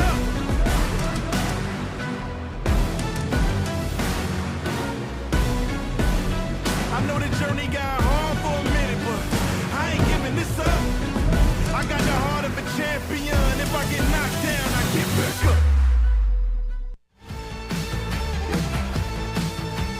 Steve Phillips, Darren Sutton will be back with you tomorrow. TC Roberson and Grissom. And then Hartzell and Helena. A couple of really good programs, and then we'll figure out who's playing in our other elimination game a little bit later on. We'll have them all for you. It's a busy day of baseball.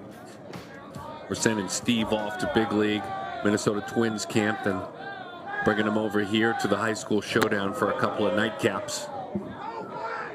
And we'll do that all together. Excited about that again tomorrow. And still find ourselves old school, really impressed with Caden Combs, just still trotting ahead on the mound for his team. Knows they'll need pitching throughout this event.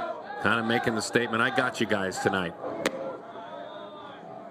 And I think, Steve, no matter the level, that's a good way to garner a lot of respect from your teammates. Oh, absolutely. Absolutely. And from scouts and college coaches as well. Just a guy out there battling for his team and grinding it out. And you know, you have a bad inning, but you go right back out there and you get 3 outs and you get back in the dugout for your team. And you don't let a bad inning, you know, hold you down for a game. It doesn't define the game for you. And we've seen that in both, you know, the last couple of games, you know, bouncing back from a bad inning. And that's strike 3. This has been some of his best work here at the end. It has. And you know, we saw the curveball be a very effective pitch early. Then it kind of got him in trouble.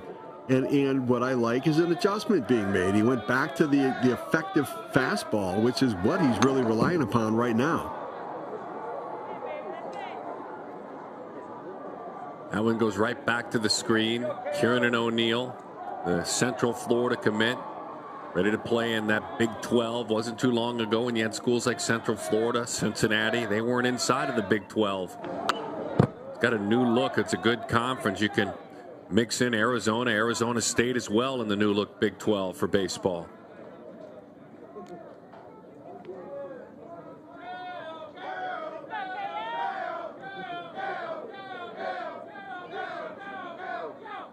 Pitch number 100 from the right-hander is a breaking ball, which is a ground ball to short. Gazelle turns it into an out, a 6-3 ground out. 5 2/3 innings, 10 strikeouts for this right-handed pitcher. And of those, about 100 pitches he has thrown, 71% of them have been strikes.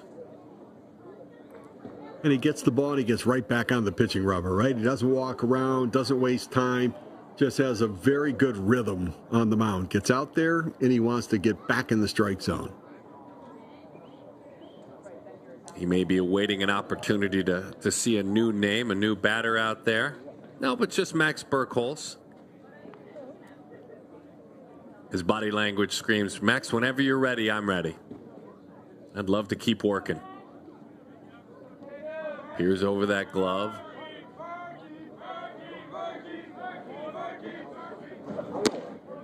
And fires strike 1.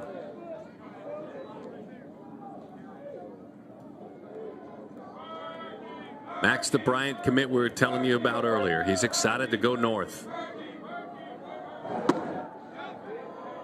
1-1 the count.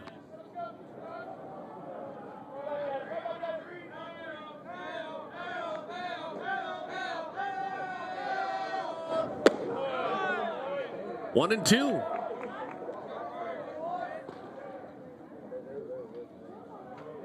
Hardest fastball thrown, 86 miles an hour. 1-2. Curveball just missed.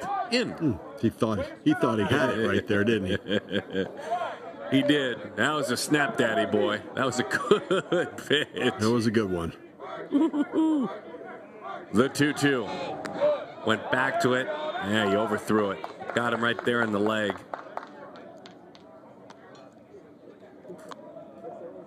That's where the dugout yells, "We got ice. We've got ice."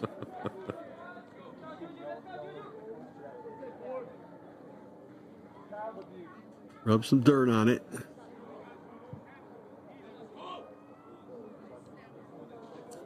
Catcher Julian Rodriguez. I like to call him Juju, Darren. I like to call him Juju. He does too. He likes that name. Yeah. He's more than good with it. Yeah. He's walked, flew out to left and singled.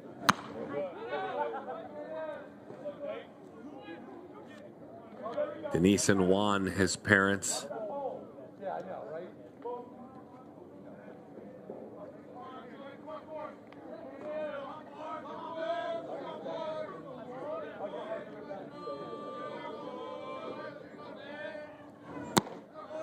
Two and one the count. Mind over body here for Combs. The intensity, the focus. He's got to be fading a bit at close to 108 pitches. Nah, not yet. 2-2. It's a lot of pitches early in the season.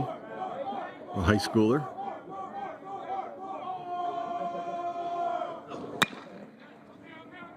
Off the end of the bat, let's make it easy. Little short flip.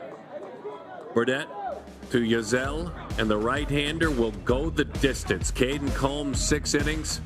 He ends up striking out 10. Pitching tough for his teammates.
Three more outs, and it's exactly the start that the doctor ordered to open their season for North Broward Prep. In the meantime, Kieran O'Neill, the shortstop, the senior, will get the call. Kieran will look to take it to the finish line and put those 3 outs into the books. It's been a fun one. This has been a really good one. O'Neill on the mound.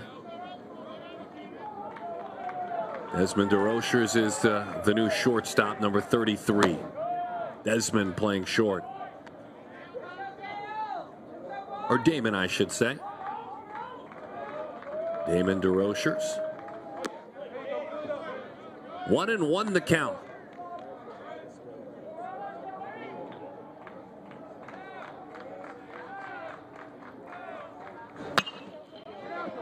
To the right side, one hop, 2 steps, 1 out.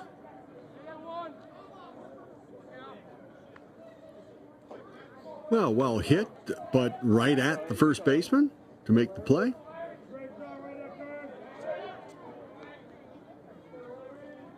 Vincent Diaz easily makes it himself, takes it to the bag. That one's up and away. Let's say the name properly, the new shortstop. Damon DeRoche. DeRoche is out at short. My apologies, Damon. Called you 3 different names. Hopefully you'll get to make a play for us. Damon DeRoche, who's dreaming of Stanford or Duke someday playing short.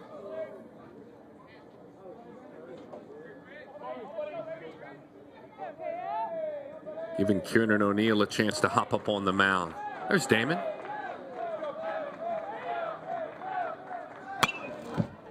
Right back to the screen.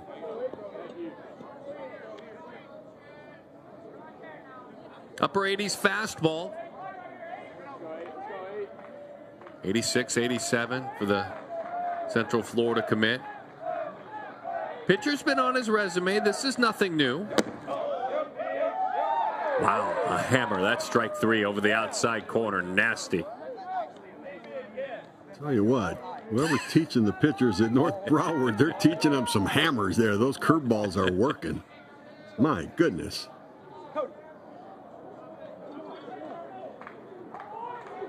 We see Caden one more time. Why not? Hey, we talked about and praised the work he had done as he swings through that one as a pitcher going complete game. Let's not forget earlier in the game, he had his helmet knocked off with a high and inside fastball from Logan Bristol. Let's not forget that, too. Hit right in the head. Yeah, that's right. Breaking ball 0-2. No balls and 2 strikes. Athletic, whippy O'Neill. Bouncing around like a young Roy Oswalt on the mound. We'll do it again.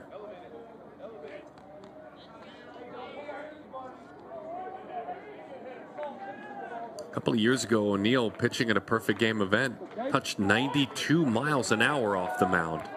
Yeah, I believe it. He's got a little sneaky fastball. It's been up to 89 as he starts to get loose in this one.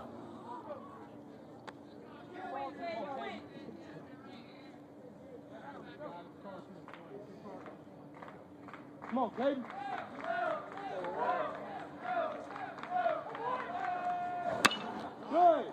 We'll do it again.